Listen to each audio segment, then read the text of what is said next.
You've invested a lot in your education, and people have invested in you. And let me tell you, the world needs your talents. Man, does it ever. The world needs a lot, and we need it from you. We really do. We need it from you young people. I mean, I'm not speaking for the rest of us up here, but I know I'm getting a little grayer. We need it from you, the young people, because remember this. So you got to get out there. You got to give it everything you got, whether it's your time, your talent, your prayers, or your treasures. Because remember this, you will never see a U-Haul behind a hearse. I'll say it again.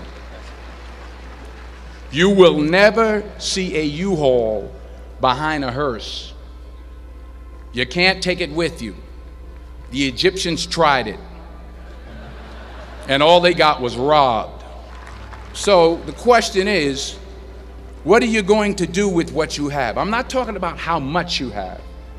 Some of you are business majors, some of you are theologians, nurses, sociologists. Some of you have money, some of you have patience, some of you have kindness, some of you have love, some of you have the gift of long suffering. Whatever it is, whatever your gift is, what are you going to do with what you have?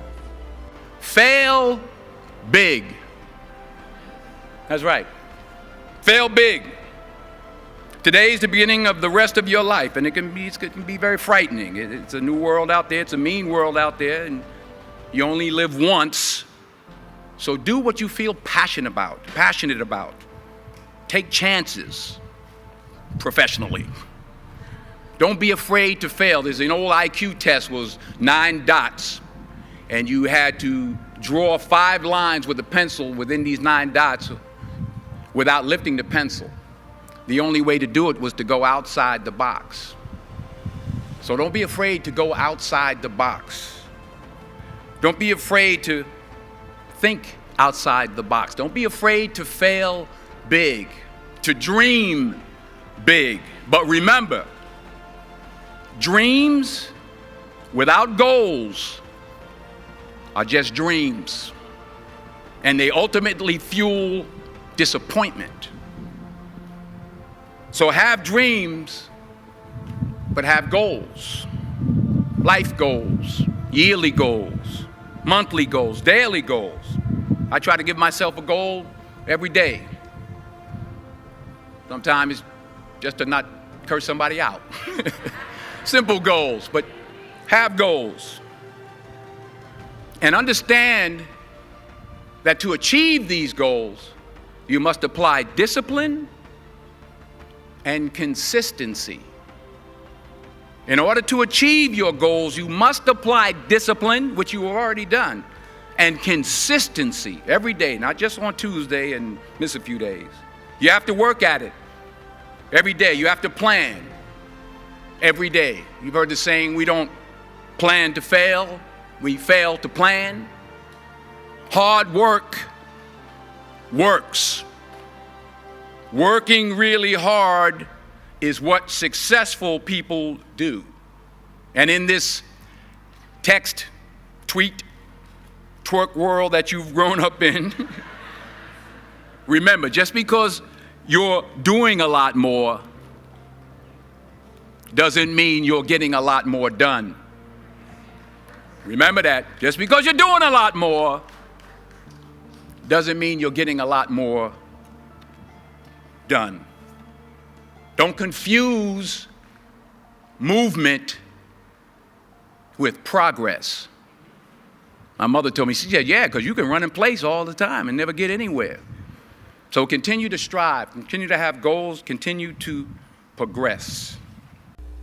I found that nothing in life is worthwhile unless you take risks. Nothing. Nelson Mandela said, there is no passion to be found playing small and settling for a life that's less than the one you're capable of living.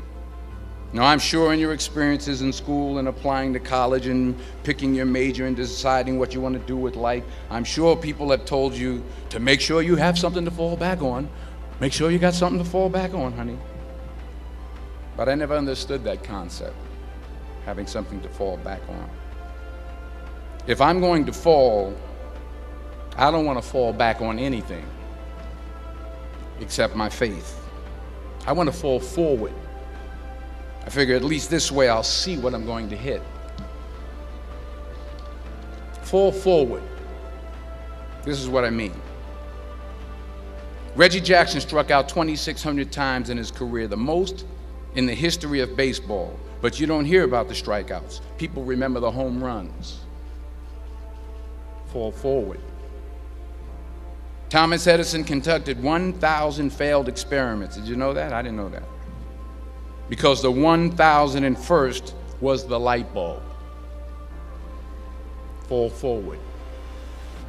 Every failed experiment is one step closer to success. You've got to take risks, and I'm sure you've probably heard that before, but I want to talk to you about why that's so important.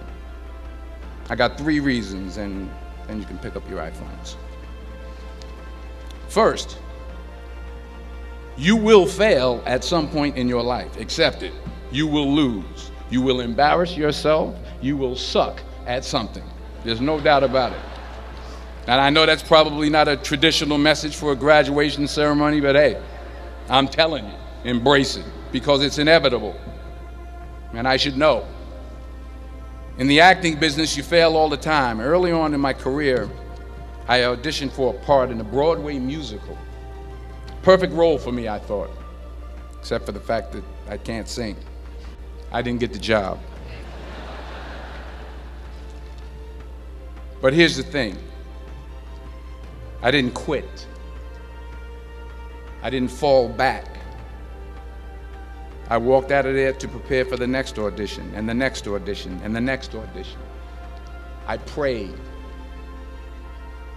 I prayed, and I prayed. But I continued to fail, and fail, and fail. But it didn't matter, because you know what? There's an old saying, you hang around the barbershop long enough, sooner or later you're going to get a haircut. So you will catch a break, and I did catch a break. Last year, I did a play called Fences on Broadway. Someone talked about it. Won the Tony Award. And I didn't have to sing, by the way. But here's the kicker. It was at the Court Theater. It was at the same theater that I failed that first audition 30 years prior. The point is, and I'll pick up the pace, the point is every graduate here today has the training and the talent to succeed. But do you have the guts to fail? Here's my second point about failure. If you don't fail, you're not even trying. I'll say it again. If you don't fail, you're not even trying. My wife told me this great expression. To get something you never had, you have to do something you never did. Les Brown's a motivational speaker. He made an analogy about this. He says, imagine you're on your deathbed, and standing around your deathbed are the ghosts representing your unfulfilled potential. The ghost of the ideas you never acted on. The ghost of the talents you didn't use. And they're standing around your bed, angry, disappointed, and upset. They say, we came to you because you could have brought us to life, they say. And now we have to go to the grave together. So I ask you today, how many ghosts are going to be around your bed when your time comes? Not only take risks, but to be open to life, to accept new views, and to be open to new opinions, to be willing to speak at a commencement at one of the best universities in the country, even though you're scared stiff. While it may be frightening, it will also be rewarding. Because the chances you take, the people you meet, the people you love, the faith that you have, that's what's going to define you. Never be discouraged. Never hold back. Give everything you got. And when you fall throughout life, remember this. Fall forward. Say thank you for grace. Thank you for mercy. Thank you for understanding. Thank you for wisdom. Thank you for parents. Thank you for love. Thank you for kindness. Thank you for humility. Thank you for peace. Thank you for prosperity. Say thank you in advance for what's already yours. It's how I live my life. That's why I am, one of the reasons why I am today. Say thank you in advance for what is already yours. True desire in the heart for anything good is God's proof to you, sent beforehand to indicate that it's yours already. I'll say it again. True desire in the heart, that itch that you have, whatever it is you want to do, that thing that you want to do to help others and to grow and to make money, that desire, that itch, that's God's proof to you, sent beforehand already to indicate that it's yours. And anything you want good, you can have. So claim it. Work hard to get it. When you get it, reach back. Pull someone else up. Each one, teach one. Don't just aspire to make a living. Aspire to make a difference.